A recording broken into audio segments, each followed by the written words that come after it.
So, Dr. Seyfried, so for people that don't know your background a little bit, maybe we can just kind of give you a little bit of a chance to talk about that.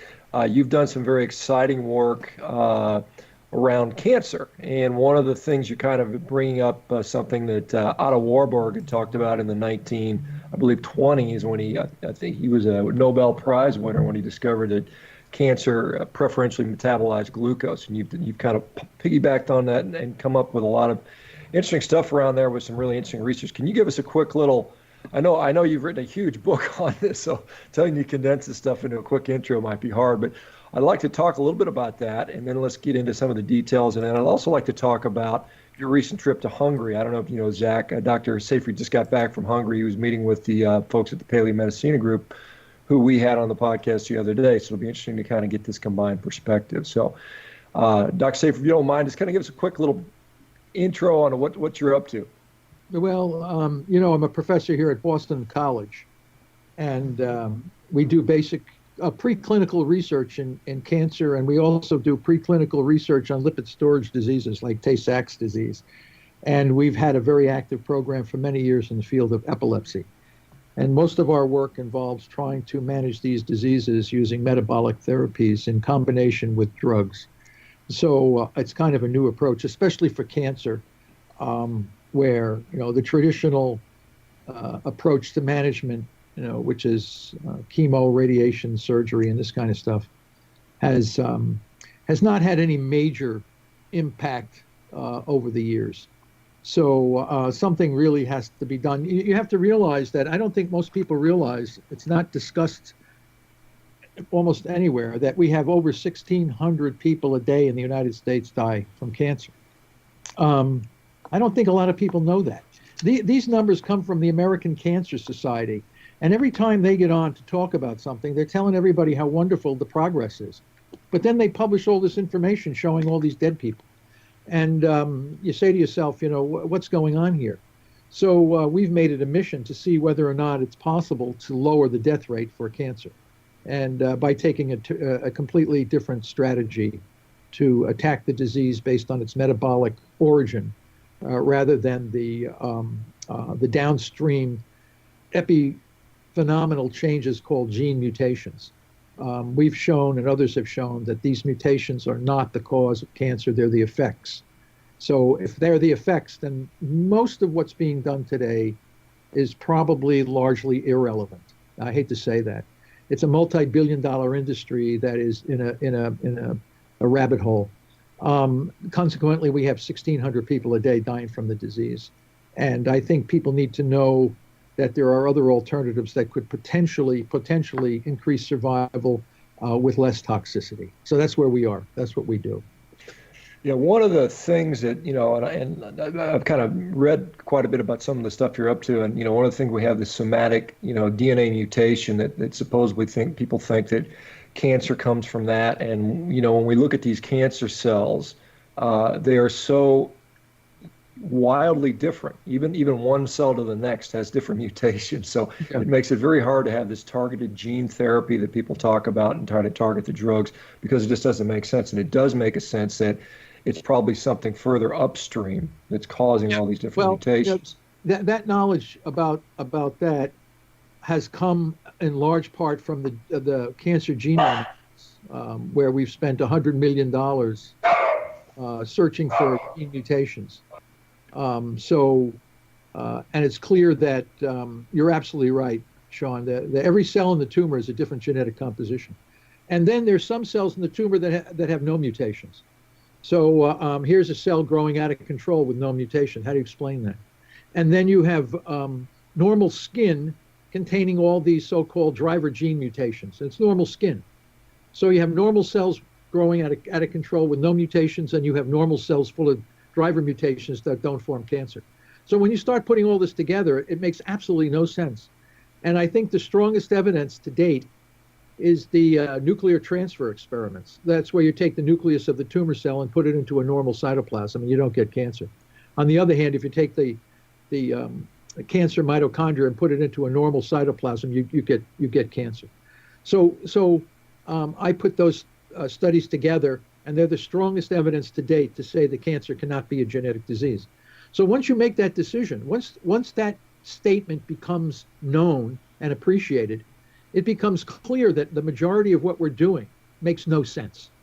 I don't want to say it's a complete waste of time, but I would certainly say time and energy could be spent better looking at the real origin, which is a metabolic problem.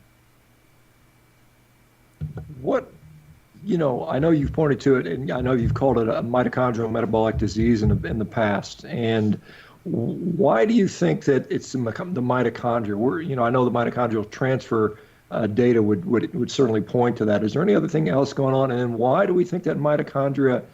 What's happening to the mitochondria? Can we say what's going on? Well, our cells are all regulated energetically. I mean, every cell in our body has a very disciplined energy to perform its vital functions. Liver cells perform a particular function, brain cells, colon cells, breast cells, they all do it. And that's all energetically regulated and gene controlled inside the cell. But ATP, energy, is the prime driver of everything that we do. Now, most of the energy comes from respiration. We breathe in oxygen and the cells make energy in a very disciplined and coordinated way. Well, that organelle that makes that energy becomes corrupted in cancer. And that can be corrupted from carcinogens, radiation, hypoxia, viruses, even inherited gene mutations. But those inherited gene mutations only cause cancer if they damage the respiration. So you take BRCA1, for example, that you hear a lot about, and P53.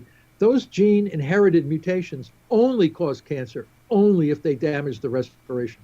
So you have people walking around with those mutations who don't have cancer. They're what they call non-penetrant because for whatever reason, the mutation in that person did not damage the mitochondria in a particular cell. So everything goes through the mitochondria. There's no cancer that we know of that has normal respiratory function. That's a fact. So clearly, damaging the respiration, followed by, as Warburg said, a compensatory fermentation. Because if the mitochondria become damaged, the cell dies.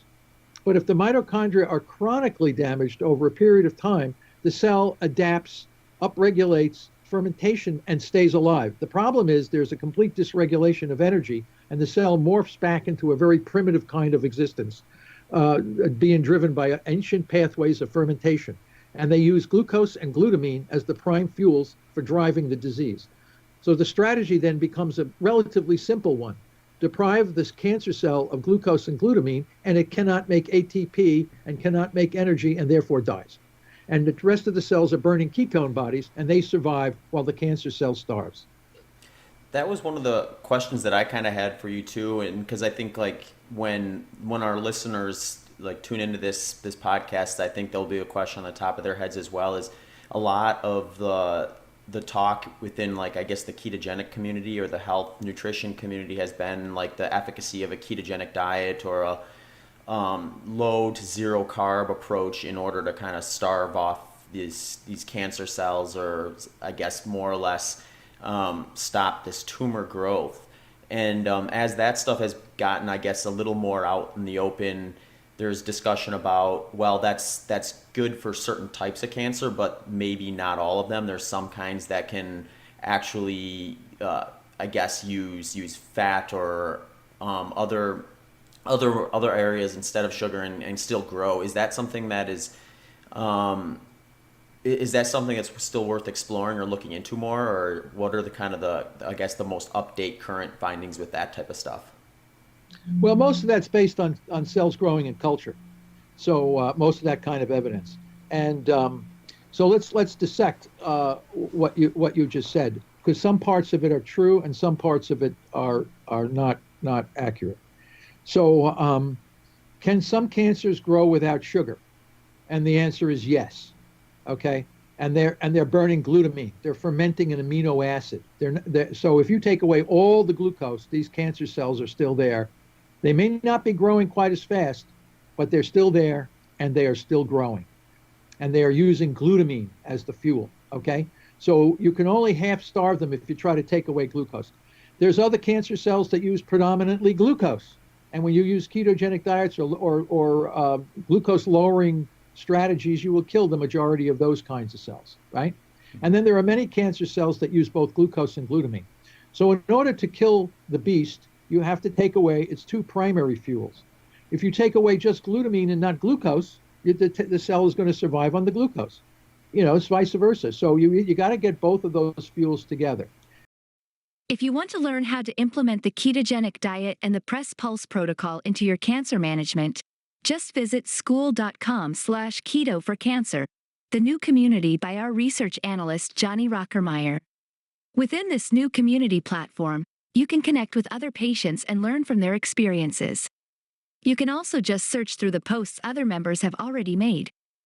You will have access to our classroom section as well, which provides practical advice and tools for the best results.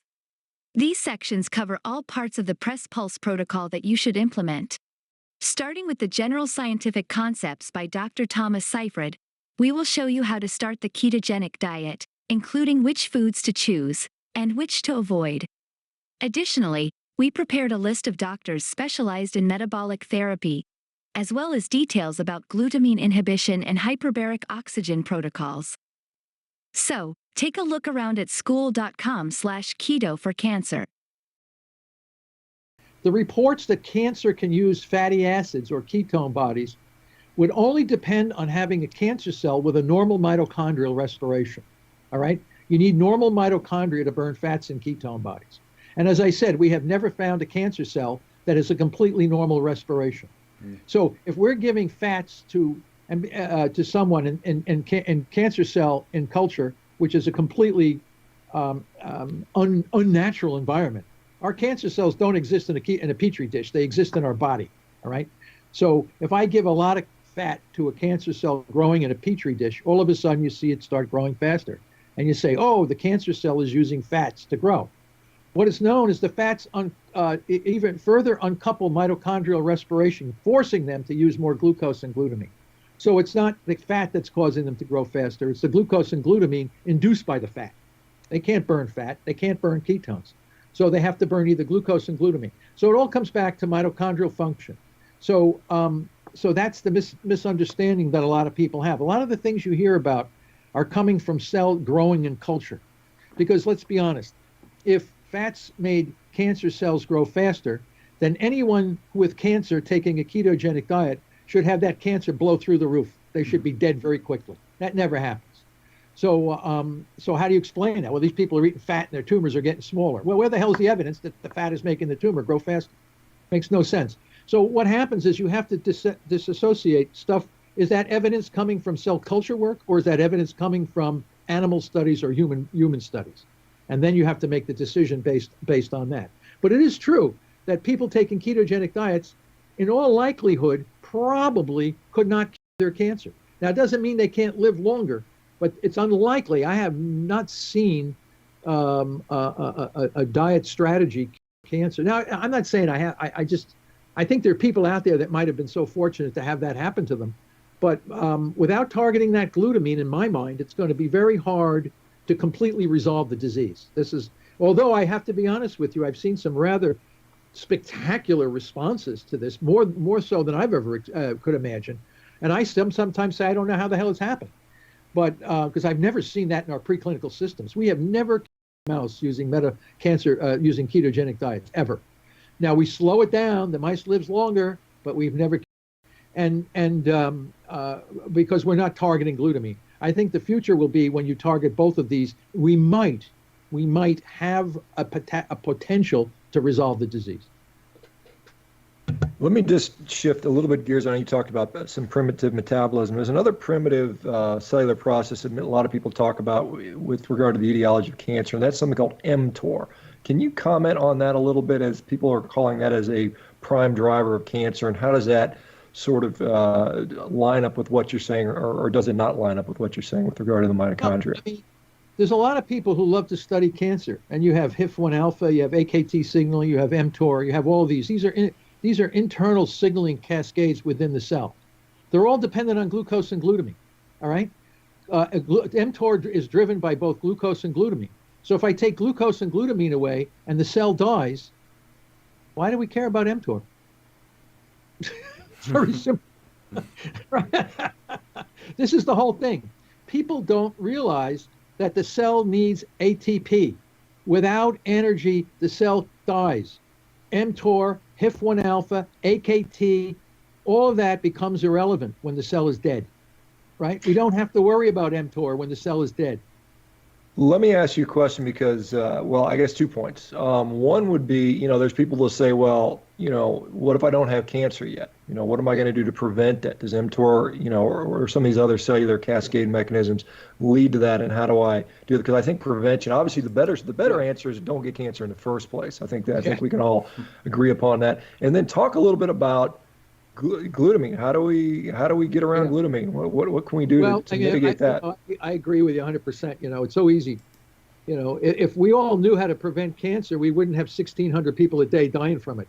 I mean, what are we going to tell the families of the 60 every day 16? Well, he should have done something different to prevent him from getting that cancer in the first place. Is it his fault that he did something to give him the cancer? No. We live in a toxic environment, man. We've got toxins coming through the water, through the air. We have foods that have been genetically engineered. We have all kinds of shit that's coming into our bodies that we really don't have much control over. And that's putting us at risk. Now, of course, as I said, the only way to get cancer is if you have damaged respiration. So there's the key. Okay, so how do I protect my respiration? Yes, running 100 miles in the desert on ketosis will probably protect you from cancer. Now, I knew I was doing it for a reason. Your mitochondria are going to be humming. So how do you ketogenic diets lower blood sugar and elevate ketones? And when you know how a ketone body enhances mitochondrial respiration, it reduces reactive oxygen species.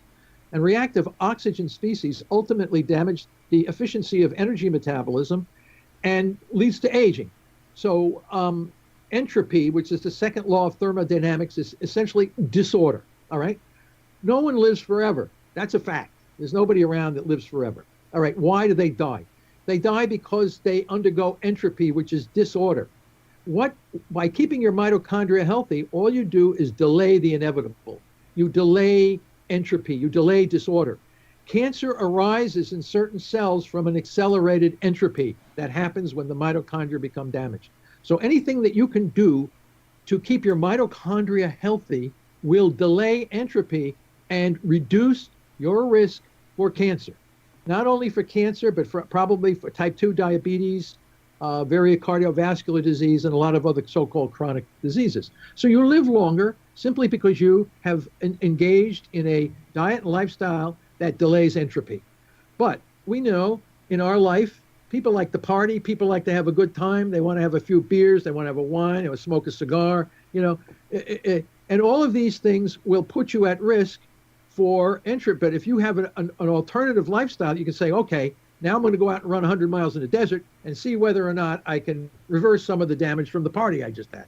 Or you can you can do periodic fasting, 18, 20 hours a day, no food, let your body try to recover. Do the exercise. You're a young guy, man, you can run 100 miles, but, talk about 65, 75-year-old people. They do what you do, they'll be dead out in the trail somewhere.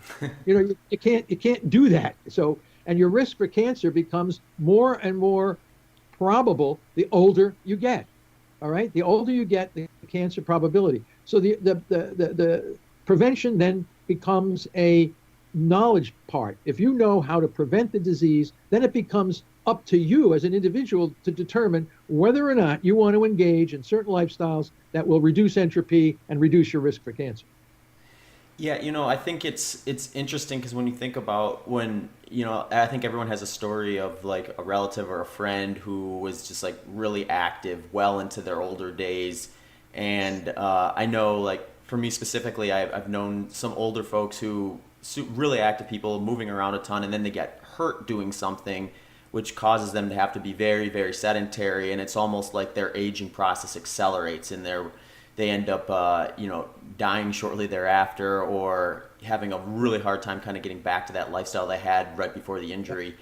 And I think like that kind of just highlights what you said is like, kind of keeping the body active, moving, and doing some of those preventative things is so important, and especially as you get into the older ages when if you do get hurt or if something does happen that keeps you from being able to kind of do those preventative things, it's just a lot more likely that it's going to catch up to you than when you're younger and able to kind of bounce Well, back from that? what happens, I know for a fact what happens because I work out every day in the Plex with the professors and students and everything. And everybody thinks they're at 50 or 60, you can do what you're doing at 25 and 30. And what happens is your body breaks down. It's just aging, right?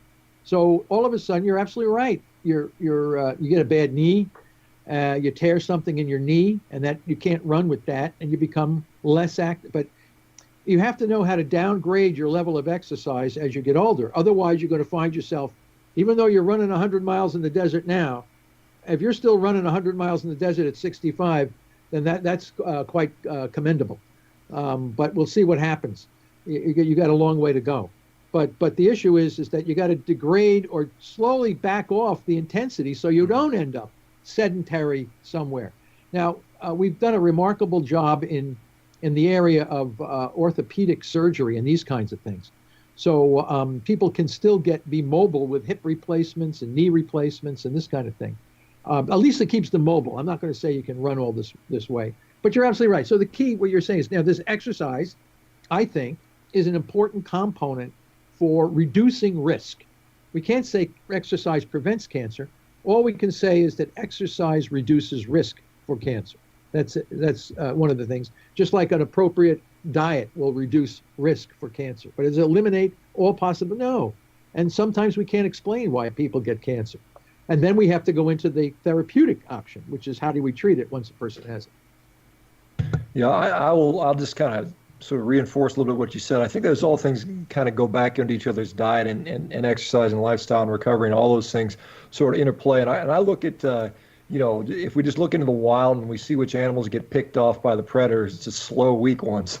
So Yeah. once you become a slow, weak human, you don't get picked off by the lion, but you get picked off by the chronic disease. And I think it's the same sort of analogy. So you want to maintain as much function as you possibly can, and whether it's through exercise, diet, and other strategies, those are important. Talk to us about how do we mitigate glutamate, though? I mean, or glutamine rather. How do we get around that one? Because that seems like the glucose is you can restrict that pretty easily, but the glutamine I think is something a little more challenging. No, you're absolutely 100% right, Sean. This is the challenge, but it's a challenge that we as once people understand the role of glutamine and know the biology of glutamine, I think there will be very effective strategies for managing this. You can't do it.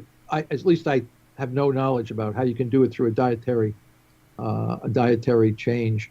Glutamine is made. It's not. They call it a non-essential amino acid because we can make glutamine from glucose and things, and but it's an essential amino acid because it's so important for all these physiological processes in our body. It plays a massive role in the urea cycle, getting rid of urine, making urine. It plays a huge role in the function of our immune cells, all right, to fight bacteria and infection. So they need glutamine.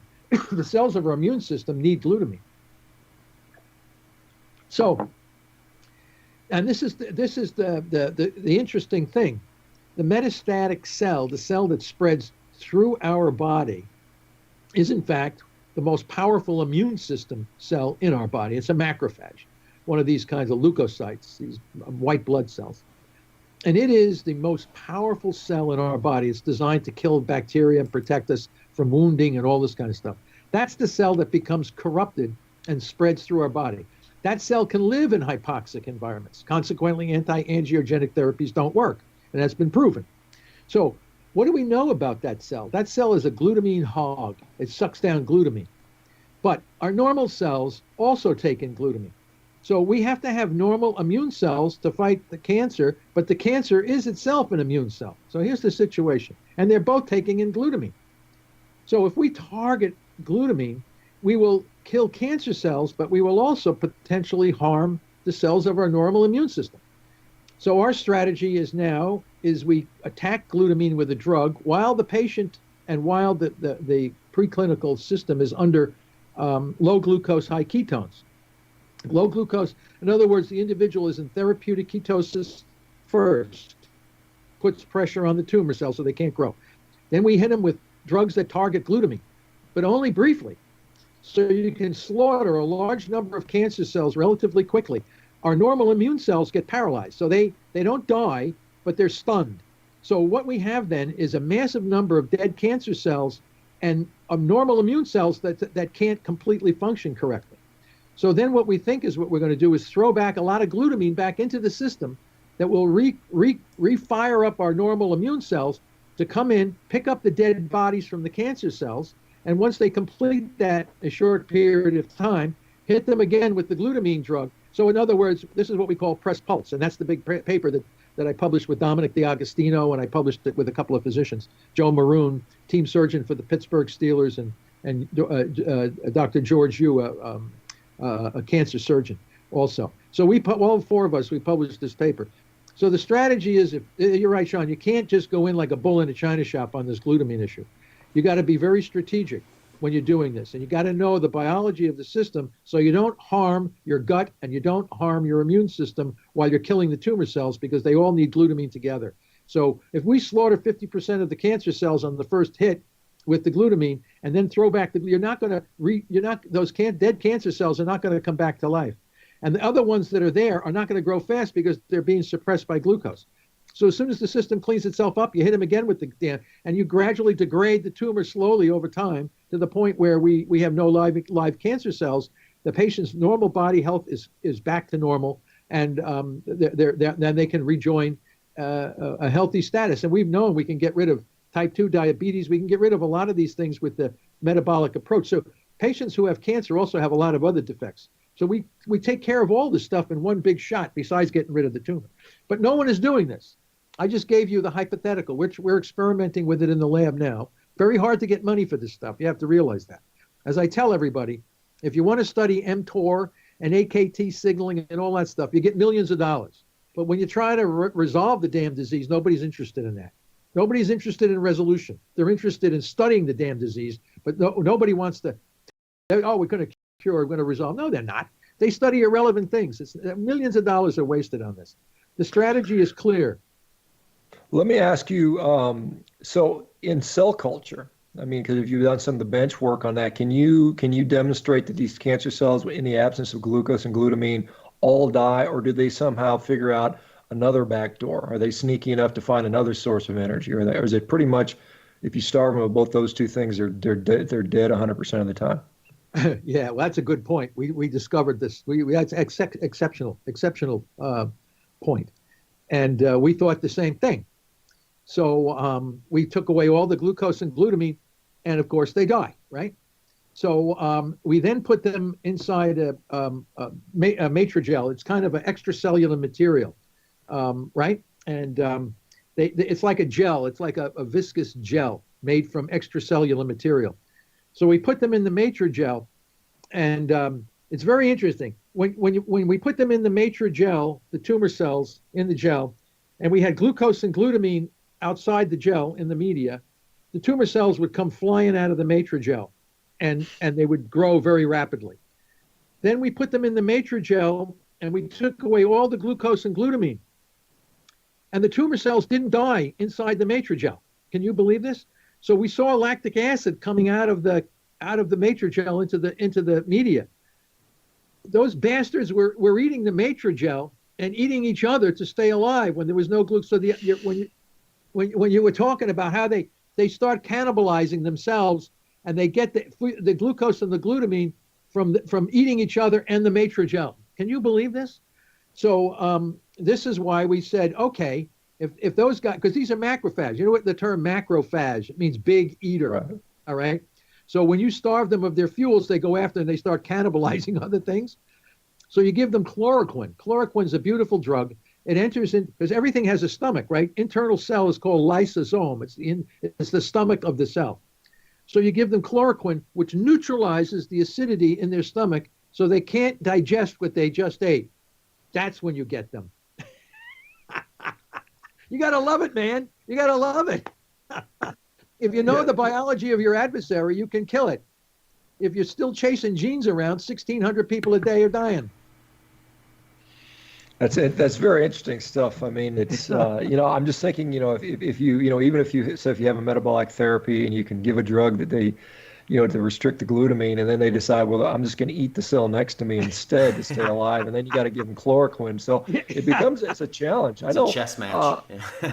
Yeah, it's a chess match. But eventually, because everything is ATP, without ATP, they can't survive. Where they get their ATP from, and that's when you find out what kind of a cell does that. Not all cells can do this.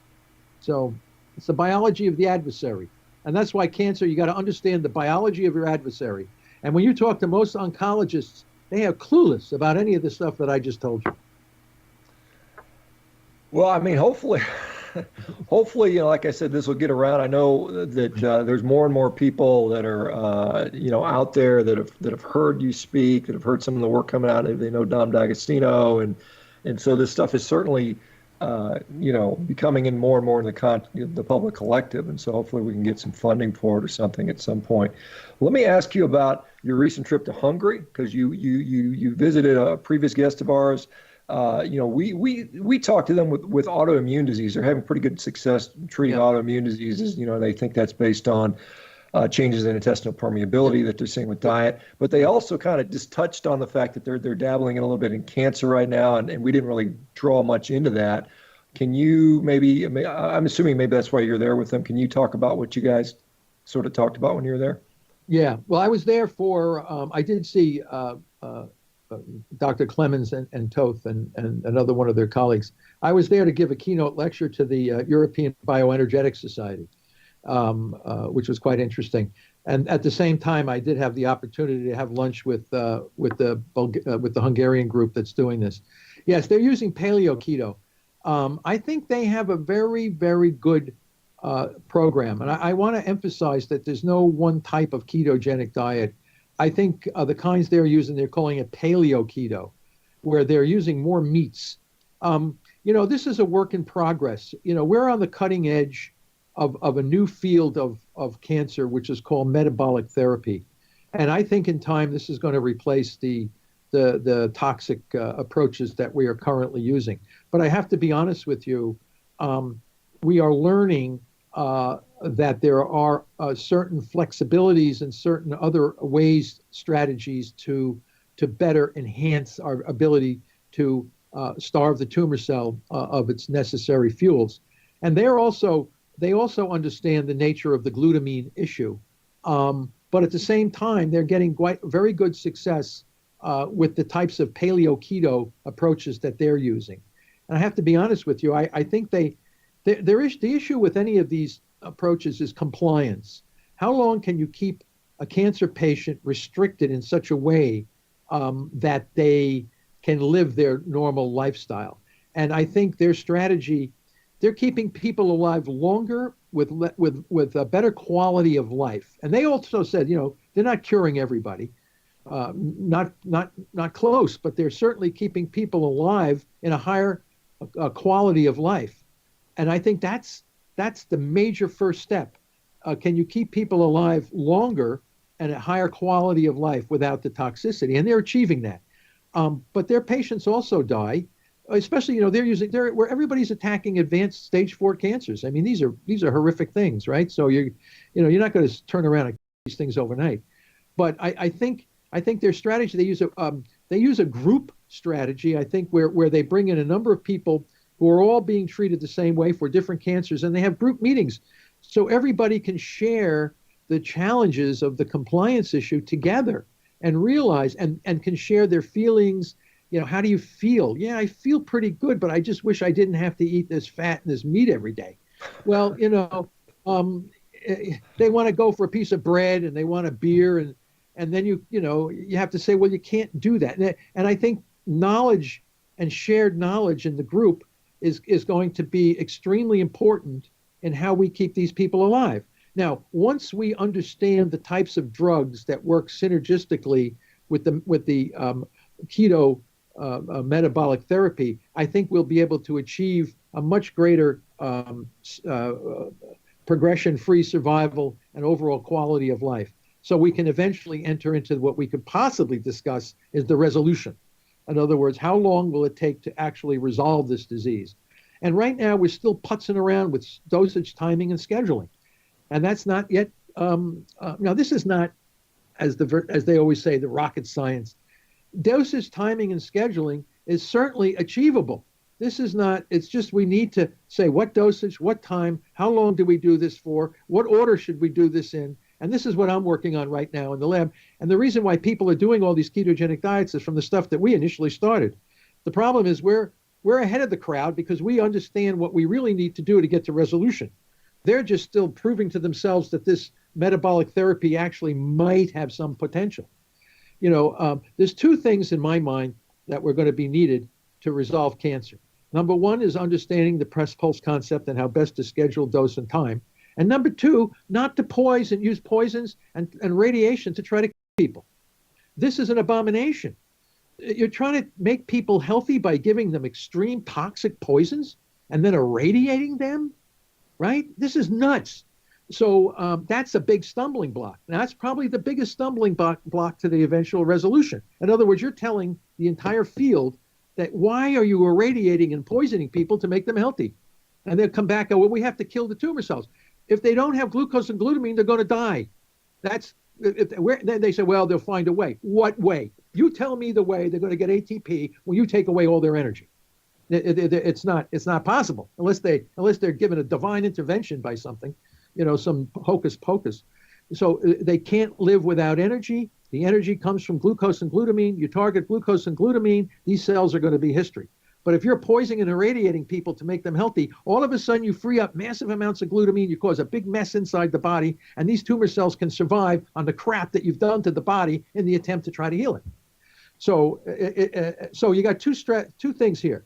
You got to stop this crazy toxic approach and go to the biology, and then you're going to have your best probability of moving forward to possible resolution. Yeah, there are people today who are surviving cancer. I'm not people, what about all these people that are so-called cancer survivors? Listen, their body paid a price for that.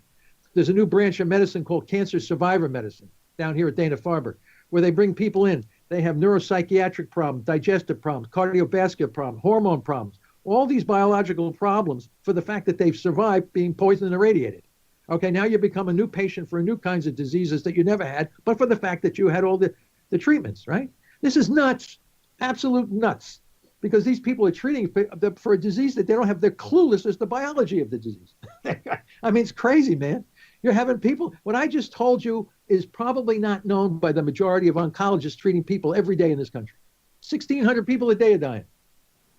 Let's talk about, because it's interesting, and just in addition to some of the other diseases, they get secondary cancers as well. There's radiation-induced cancer that can occur afterwards. So, but what has been, from the numbers standpoint, let's say, I'm a cancer patient, I go through the traditional therapy and they're going to, debulk it with a surgery potentially, and then they're going to follow up with chemo and radiation. Those all depend on the type of cancers, obviously, but what can I expect to gain, quality? What do the statistics tell us on, life expectancy gains and stuff like that? Are we gaining much in what's happened over the last, 30, 40, 50 years? Depends on the cancer. Okay. For most lung cancer, brain cancer, pancreatic cancer, triple negative breast cancer is almost zero. All right. As a matter of fact, I just read a paper, we just lost John McCain. Lived 12 months, right? Okay, he got the best treatment you could possibly get on the planet. 12 months. There was a paper that just came out of Canada, and they said, okay, in 1926 they did a survival analysis. Bailey and Cushing, 1926 they published a paper for brain cancer. Survival was anywhere from 8 to 14 months. What is it? Almost 100 years ago, we have made zero progress in brain cancer, and then they go to Mayo Clinic like Senator McCain went to. I mean, you're not going to advance brain cancer as long as you continue to irradiate the human brain. I told people that. So the poor guys, everybody goes through the same thing. Senator Kennedy from our area, he died of the glioblastoma, right? Nobody survives, 100% death. And they're dying because the damn radiation is killing them as much as the tumor is killing them. So in order to advance the field, you got to avoid the standard of care, right? Avoid it. Like the plague, don't go there. So you say, well, you're going to be dead in 3 months.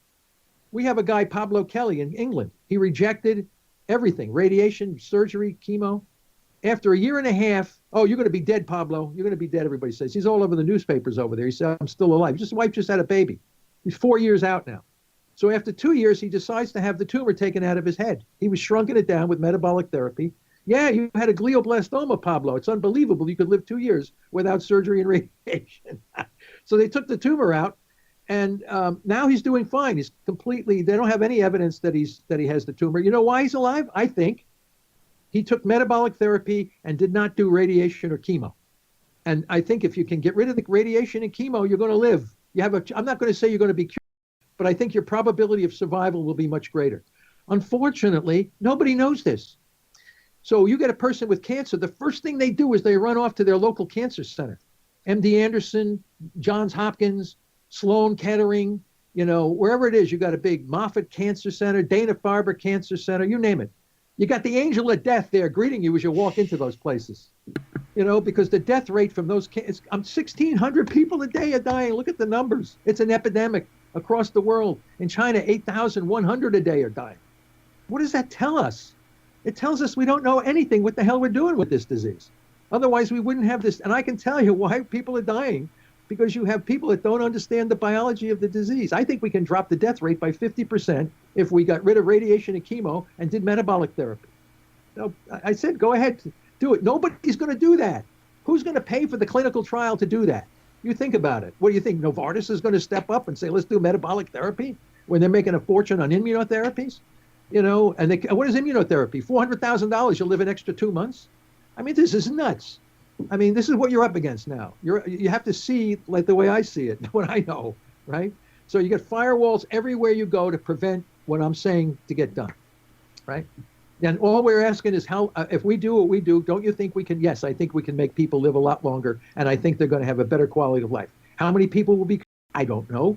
How many people are we curing today with all this stuff? You're putting people at risk, people dying all the time. It's an abysmal mess.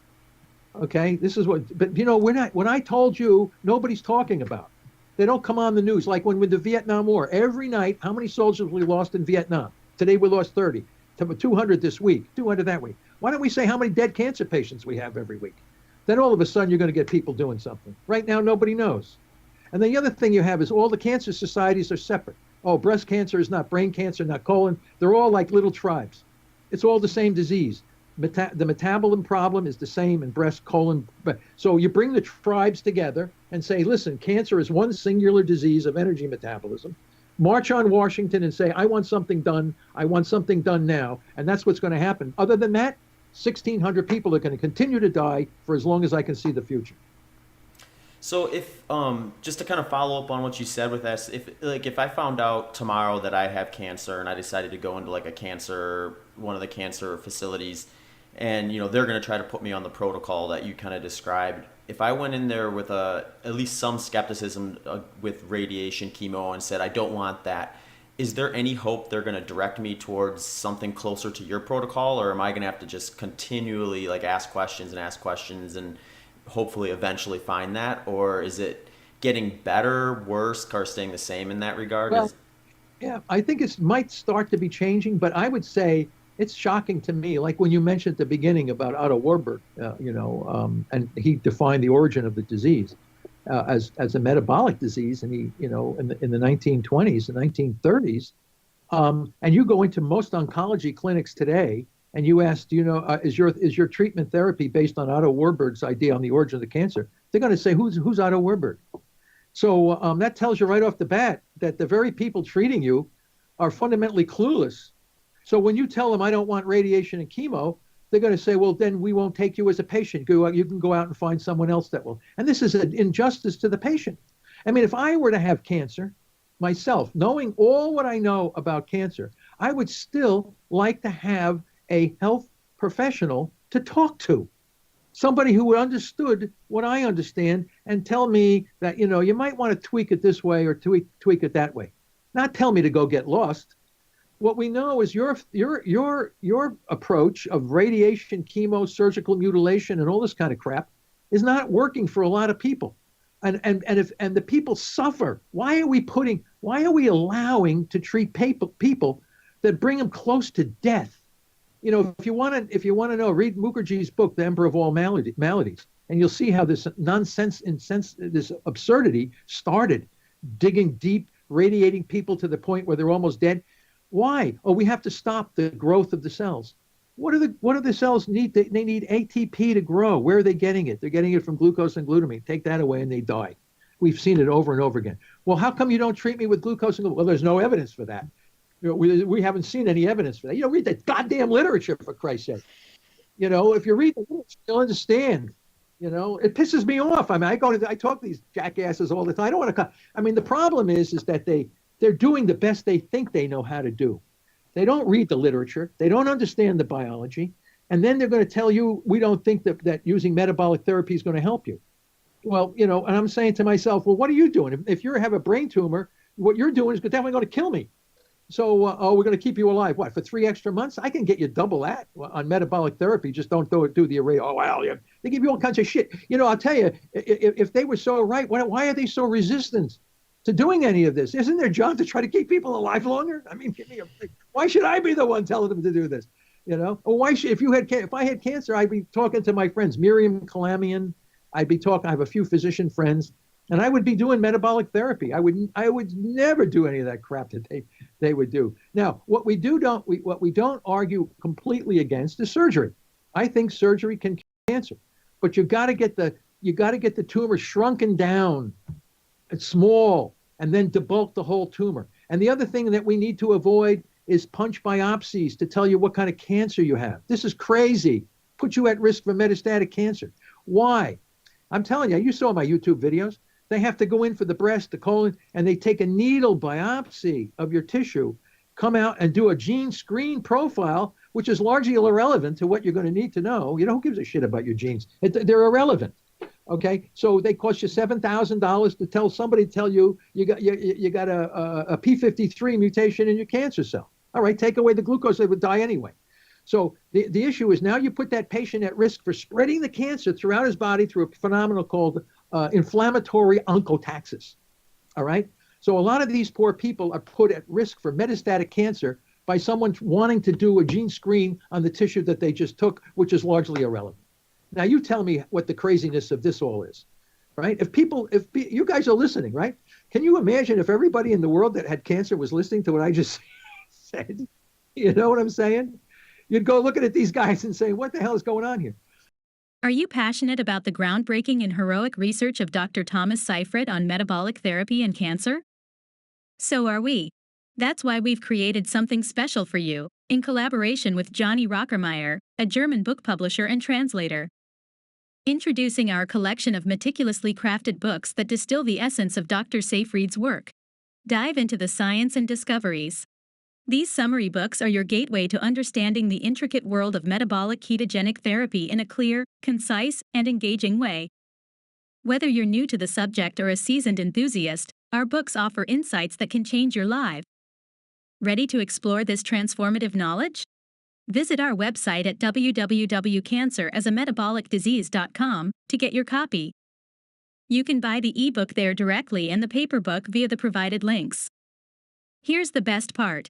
A portion of every purchase goes directly to support Dr. Thomas Seyfried's groundbreaking research.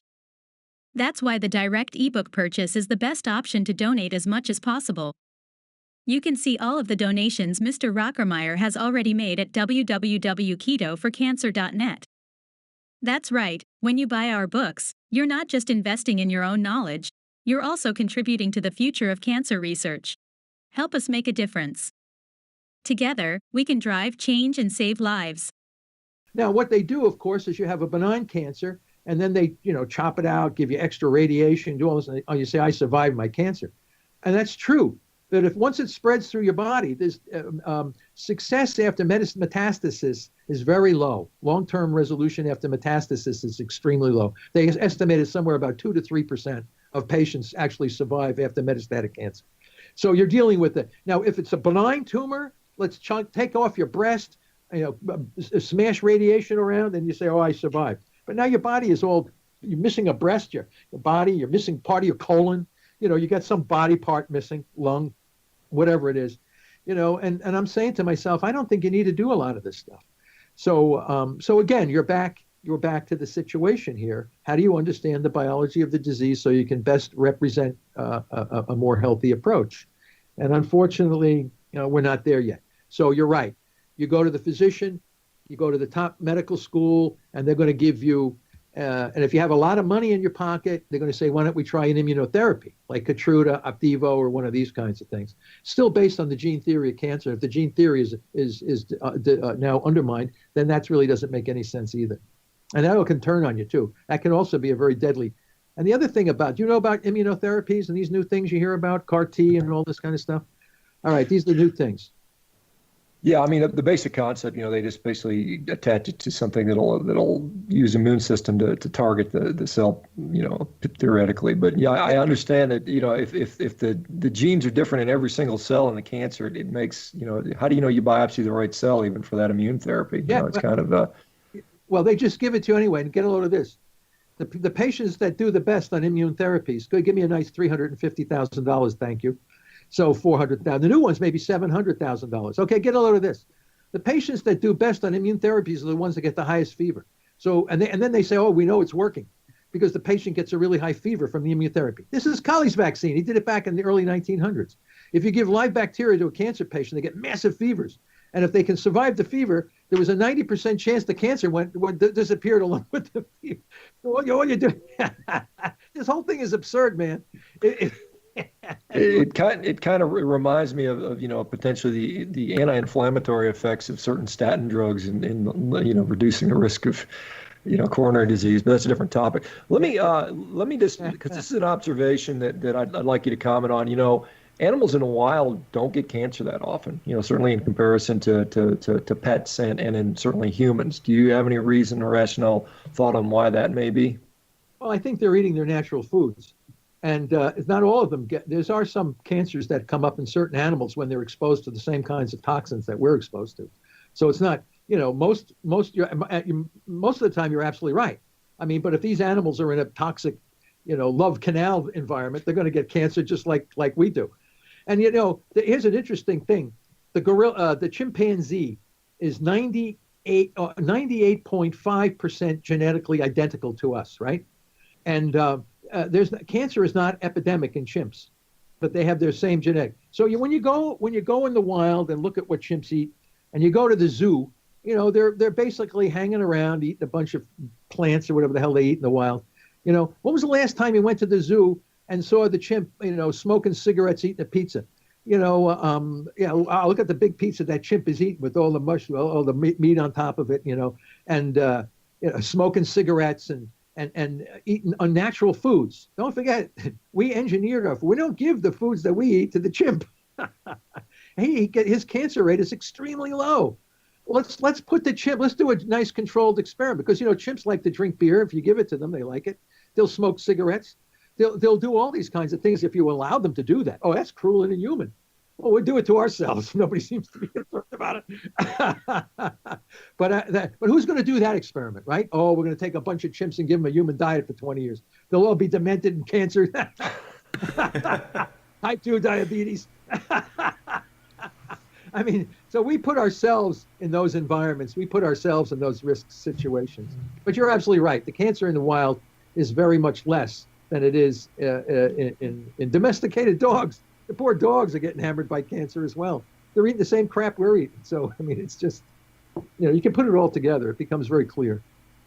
Yeah, the one thing I always think about too with that, especially when you start seeing some of the price tags on some of these procedures and things that are, just, enough to put anyone like out of commission, even if they do survive with the treatment, from a financial standpoint, is like, the insurance companies, like, why are they not, or are they helpful in this search to kind of essentially put forward an option that you're just rearranging your grocery list, so you're not really acquiring this huge, massive cost of, I thought so. You're exactly right. I thought the same thing until I realized the way the insurance companies make money too. They make big money on these cancer things. Mm-hmm. But what they do is they make they increase their copay, so the patient's copay goes up, especially for the newer stuff. And there's a new form of toxicity. We have a paper that's out. In cancer, your hair falls out, you bleed from all orifices, you get nausea, vomiting, fatigue, diarrhea, and those are all considered adverse effects of the treatments. But now we have a new adverse effect that's called financial toxicity. which involves bankruptcy, marriage dissolution, and death from suicide and these kinds of things. Because the patients get so despondent and not being able to pay their bills, they die, they go back. I mean, it destroys marriages, it destroys families. This is immoral, okay? This is, now we're dealing with a moral issue here. And I call them out at my talk at the Commonwealth Club in San Francisco. Who are these despicable people that would do that to another human being? Take advantage of somebody who has a life-threatening disease and suck every molecule of money out of that guy, and then he dies, and then you turn the bill over to the surviving members of the family. I mean, this is nuts. You know, if you bought a car and you drove it down the street and the engine blew up, you wouldn't pay for the damn car. Give me my money back. If that person doesn't survive Katrina, I want my $300,000 back. You know, people aren't standing up to these guys. Give me my money back. If it doesn't work and I'm dead in 3 months, I want my money back. You know, I mean, give me a break. This is ridiculous. It's a moral issue. It's just so, this cancer is layered with so much crap. It's unbelievable.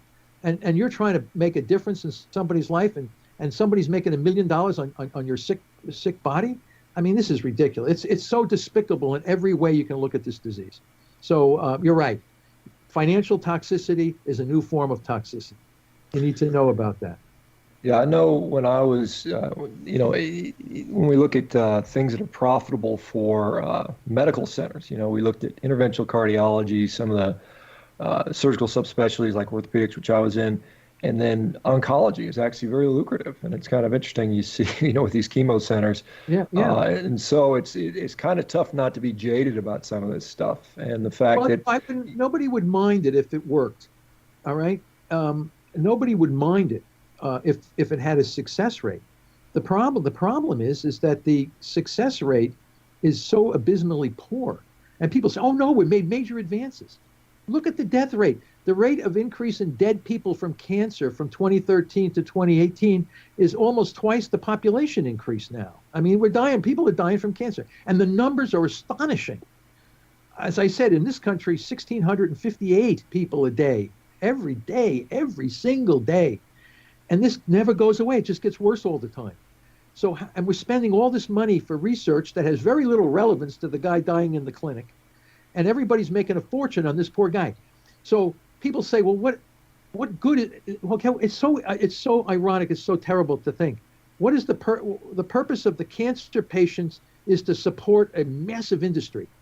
He should know that his disease, as bad as it is for him, he needs to know that his disease is keeping many people employed in this country so they can enjoy their life based on his sickness. So your purpose of having cancer is to keep someone else alive and healthy. It's absurd. These are absurdities, right? You shouldn't have to do this. And we're coming along with metabolic therapy, which is extremely inexpensive, and it doesn't hurt you, and can possibly give you a better quality of life and overall survival increase. And you're attacked like you're some nutcase coming from another planet, So this is the tragedy that you're dealing with here. This is a tragic. As I said, this will be in my lectures. I said this cancer thing will be recognized as the single greatest tragedy in the history of medicine. It's just when they come back to realize how easy it was to manage and what it requires in the end, and then you say what we did in the 20th and 21st century to these poor thousands and millions of people, what we did to these poor souls, you're going to come back and you're going to say, this was got to be the worst thing that humankind in the history of medicine could have ever done. And I'm telling you, it's happening. It's getting worse in all countries. Every country on the planet is increasing cancer, and they do the same stupid things: irradiate, poison, surgical mutilation. Irradiate, poison, surgical mutilation. Now we have immunotherapies, but thank you, that's going to be $400,000. Who the hell can afford that? I mean, give me a break. And these people, it's based on the gene theory, and if the gene theory is incorrect, why are you doing this? Let me just, because we kind of touched on, the press pulse, or what you call metabolic therapy. Can we maybe hypothetically walk, say you have a 48-year-old female that's diagnosed with, relatively early stage breast cancer. How would a metabolic approach look in that particular patient? What would their therapy look like? Let's look at the way we diagnose. First, we don't want to stick the tumor with anything. Okay, person comes in, they got a lump, or they have bleeding from the colon, or you have some indication but based on the physiology of the individual, hey, there's something wrong here. I have a headache, I have a seizure. Let's do some non-invasive evaluations first. Okay, there's a probability you have a mass based on MRI, PET scanning, or something like this. Okay, which is non-invasive. Okay, we're going to assume that is a metastatic or aggressive tumor. Just make the assumption that it is. Not that we need to know, but let's use metabolic therapy to shrink that tumor down. Because if we take away glucose and we had a low dose of a glutamine inhibitor, and you start to see resolution of that lump or that particular situation, or it gets much better and very tightly regulated, very definable. Now, and if it's in a singular location and not anywhere else, we can go in and we can debulk with surgery. But we would have done a metabolic approach up front for several weeks, maybe longer, depending how the patient is doing. Why go after the tumor if the patient is doing really well and the tumor is shrinking based on non-invasive strategy? We have plenty of these things. And then we make a decision at some point, like Pablo Kelly did. After almost 2 years, he decided to have his tumor debulked. Well, 85% of people don't even live 2 years to make a decision, now my tumor should be debulked. They're dead in 12 to 14 months, right? So this is what you do. So it's a very much a more logical strategy to managing the cancer. I would say within 3 to 4 months, you would know whether the metabolic approach is shrinking the tumor. It never gets worse. If you target glucose and glutamine, the tumor cells start to die. And if you've never poked them and stabbed them, they really die nice. So you don't go after. So then what they do now is, we're going to make a diagnosis. We're going to give you a needle biopsy, and then, oh, you have metastatic cancer, or you don't. And that's the other thing. Oh no, this looks like a benign tumor. But the very fact that you stabbed it, you increased the risk for metastasis. So by looking at it, you've changed it. It's called observer effect. It's like the Heidenberg uncertainty principle. You've changed it by looking at it. So this is a very clear strategy. We wrote a big paper on this, the press pulse concept of how to deal with this.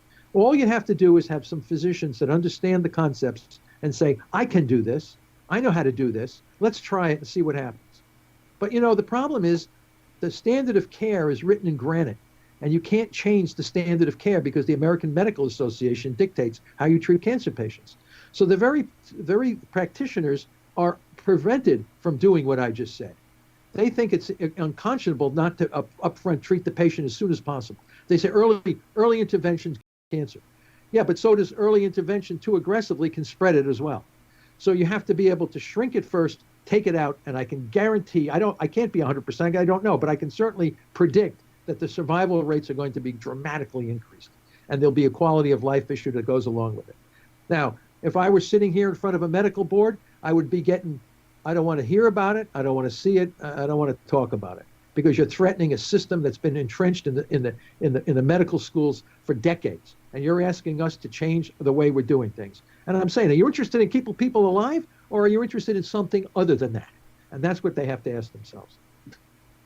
What do we have any good data in animals yet on this press pulse type of thing that we can at least start to say, look, it's working in these guys, then maybe we can do some human trials? Yeah, well, we have a couple of papers that we've shown that we could increase overall survival and appear quality of life, because you can see when the animal is sick. But we haven't killed anything yet. And I want to make sure, I want to say yet. And I don't know if we'll ever be able to, I don't want to say we can, I've offered my students incentives if they could keep these mice alive for 100 days. And I would consider, because the animal dies in 15 days after the tumor is implanted, 15 to 20 days. And I would say that if you could keep him alive for 100 days, I would consider that, I don't know if it's a, but I would certainly say it's massively longer than he would have ever lived without the therapy. So humans seem to do much better than the mice, because they have a slower metabolic rate. We're keeping people alive generally longer. So it's going to take so many changes at so many levels to implement metabolic therapy. But I think we have on our side the fact that there's a couple of facts. Number one, people know they don't want to do toxic radiation and chemo. They don't like it. If there was anything else they could do, they would try to do it. People want to live, bottom line. They want to live. They know that these immunotherapies are not turning out to be as good as people say. They're starting to wise up to the fact that radiation and chemo put them at risk for potential death and suffering. So I think things are changing. But now you have to realize, before we came along with metabolic therapy, there was really nothing else. I mean, they had no choice. There was nothing else that could be offered. There's a new thing that could be offered if they're told about it, not eye rolling, shaking the heads, telling you to leave the office, none of these kinds of things. I have I have a number of physicians who contact me, physicians, asking if they have cancer and they want to do metabolic therapy. They don't want chemo and radiation themselves. They want to do, because they know it doesn't work. So they're going to put themselves at risk for all kinds of other ailments. They don't want that. Give me something there's something. And I have the biology to support what I'm saying. So it's based on hard science. It's based on Warburg's theory of cancer. It's based on a lot of hard evidence. So I'm not, blowing smoke through my ass. This stuff is supported by hard science. Their approach is not supported by hard science. So that's the difference.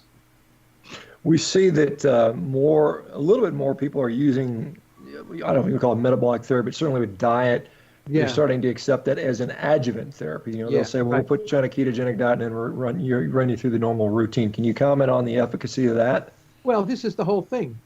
When you do clinical trials, you're going to see a lot of them on clinicaltrials.gov, which is the website that shows all the clinical trials. And there's a whole bunch of ketogenic dietary therapies on the thing. So they have standard of care as one group, and then standard of care plus ketogenic diet as the second group, right? So where is the missing control group? You're missing a major group there. That is the ketogenic diet metabolic therapy without standard of care. See, so that group is never allowed to be present. Never so far in any clinical trial have I seen they're missing the critical control group. And that skews the data. Well, ketogenic diet may work a little bit when you give someone a radiation and poison. May happen.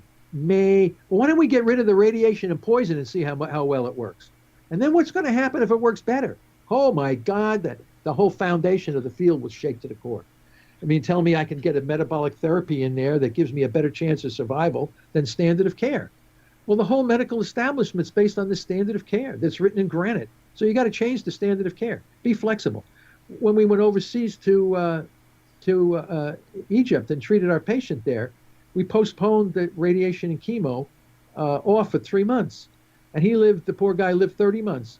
And it appears that he passed away from radiation necrotic damage to the brain. So if we didn't irradiate the guy, he could still be alive. We're not 100% sure, but it looks like, why did we do that in the first place? They wanted to irradiate the guy when we're very healthy and the tumor was shrinking. And they forced that poor guy to be radiated because it's part of the standard of care. And that's what I'm saying. I think we're killing a lot of these people by forcing them to do things that put their lives at risk. If I took a normal person off the street, enjoying a soda on the corner, hey, let me take you down to Dana-Farber and give you the standard of care. And there's nothing wrong with you. We just want to see how it works on you. What's the probability this guy's going to be alive in 5 years after just taking a normal guy and doing that to him, much less a cancer person? That's another control group. Let's irradiate and poison some normal guy to see how it works, right? So, the absurdity of this field is just beyond my comprehension. So, and it's only because we understand the biology that I'm able to speak like this. Are you getting, like, when you described like the missing group from that experiment being the going through the protocol without the radiation and stuff like that? Are you getting a lot of testimonials of people who've essentially just said, "Screw it, I'm going to do this," and then I'm sure the backlash would just be like, "Oh, these are all just a bunch of N=1 experiments." Any very powerful N=1. Mm-hmm. What we have thousands of experiments done all over the world on brain cancer. And every survival study is exactly the same. The majority of people are dead within 2 years, right? And almost all are dead in 3, and rarely do you get a 5-year survivor. And that's repeated over and over again. Then you take a guy like Pablo Kelly, no radiation, no chemo, no surgery. He's alive 4 years, right? And surgery after 2 years. Oh, well, he's an anecdotal N=1. Are you shitting me? What do you think the probability of him surviving that long? Are you kidding me? I want to do what Pablo did. Yeah. If I do what you do, I'm going to be dead for sure. Are there a lot of other Pablos out there that are starting to There are a pop up couple, now? Or yeah, there are. Allison Gannett, she has a website, How I Survived Brain Cancer with the Keto. Andrew Scarborough. There's a couple more out there. I think if you avoid radiation, you can survive. In my mind, I think if you avoid radiation to the brain for brain cancer, I think you can survive much longer. And I say much longer. What does that mean? Maybe twice to 3 times. So instead of being dead in 12 or 15 months, you might survive to 35, 40, 48 months. In other words, 4 years. And well, that's impossible. Well, Pablo's out there. What are you saying? And then say he never had GBM. So after 2 years, they took his tumor out and they said, yes, Pablo, you have GBM. So they documented the fact that he did have it histologically. I'd like to write him up actually, but as a case report. So if Pablo, it's like the first guy. What about the first guy that proved the Earth wasn't flat? He came around, right? Magellan, those guys. So Pablo is like Magellan, for crying out loud. He decided to say, I'm going to see what happens if I don't take radiation chemo, and he's a 4-year survivor and he's still doing well. So N of 1. Okay, you figure out what the statistical probability of him being alive when almost everybody else is dead doing the standard of care, and a couple of other people. Let me just, because I know you speculated about what if humans got radiation and chemotherapy treatment and they were otherwise healthy, they would be sick or they would die in a certain amount of terms. Do we have any animal data that would corroborate that? I mean, surely when they're getting these drugs approved to market, they can say, well, this is what radiation does to a monkey. This is what whatever chemotherapeutic does to a monkey in absence of disease. Do we have any data on that?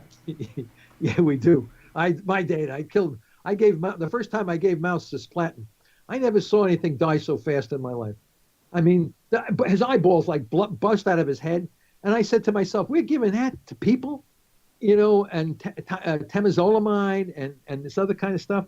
And then some of the veterinarians can't use the drugs we're giving to humans for cancer because they call it animal cruelty. The dog is crapping, vomiting, and the dog dies from the. We can't treat animals with the same drugs we're treating humans because it's cruel and unhuman to the animal. So what does that tell you? It's okay for the human, but it's not good. It's not good for your schnauzer. So the whole thing is upside down. You can't. So yes, the answer is yes. If you want to kill your dog quick, give it chemo.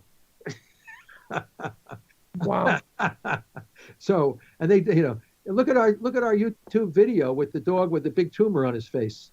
When they said we're going to irradiate chemo and all this, the dog will live 7 months, be very sick, 5 months. She said no radiation, no chemo, just change the diet, and the tumor's gone. The dog is still doing fine. So that was, the dog's out now for, 2014, something like that, 2015. So the dog is 3 years beyond. He's alive 3 years beyond, and he's doing fine, no tumor, nothing. So it can happen. But we are so locked into this radiation and chemo, it's a hard thing to break. Let me just, you've been so gracious with your time. I'm just going to ask you one more topic. I have to run a short period. When we talk about restricting glucose in particular, do you feel that it is a caloric restriction? Is it a macronutrient composition of the diet, or is it a combination of both? What's the best way to, if you're going to do the metabolic therapy, at least from the dietary standpoint, how do you employ that? It's extremely important question. We can only do calorie restriction for a short period of time. Water only therapeutic fasting. I mean, humans are built to starve. But you're right. At some point, we're going to have to introduce a diet that's going to allow our normal cells to remain healthy while we keep pressure on the tumor cells. And this is the biggest problem I think we have right now. Is called the compliance issue. It's very hard for people, and that's what the Hungarian group that I spoke with. The issue is compliance, and how you make that person stay compliant so that we can kill the tumor cells. But you're absolutely right, Sean. I think we need to know more about how to maintain therapeutic ketosis in a less stressful state. And as I said in our Press Pulse paper, we also have what we call physiological management. We call stress reduction. So stress reduction, a lot of people are stressed out when they have cancer. So glucocorticoids go up, which is a stress response. So we use stress management, yoga, music therapy, whatever exercise, whatever can lower the person's stress will give us a better chance at managing the disease with a well-balanced keto diet, and then drugs that work synergistically together with the dietary change that this person has. It's going to be a global body approach to managing the cancer growth, right? It can't be just, treating the spot, treating the lump. This whole thing has to be a whole body approach, because the body is out of balance when you have the cancer. Your body is already metabolically out of balance, because if it weren't out of balance, you wouldn't have the cancer in the first place. So bringing your body back into a new homeostatic state is going to require a radical shift in the whole physiology of your body. But you want to do it so it doesn't create dropping your hair. People with bald head. Anybody with a bald head is mistreated. Nobody should have a bald head when they have cancer. We can get rid of those tumors without having hair loss and without having nausea and vomiting. To some degree, when you make a radical change, sometimes you do feel a little nauseous, but it's usually transient. It doesn't last for a long time like the chemo does.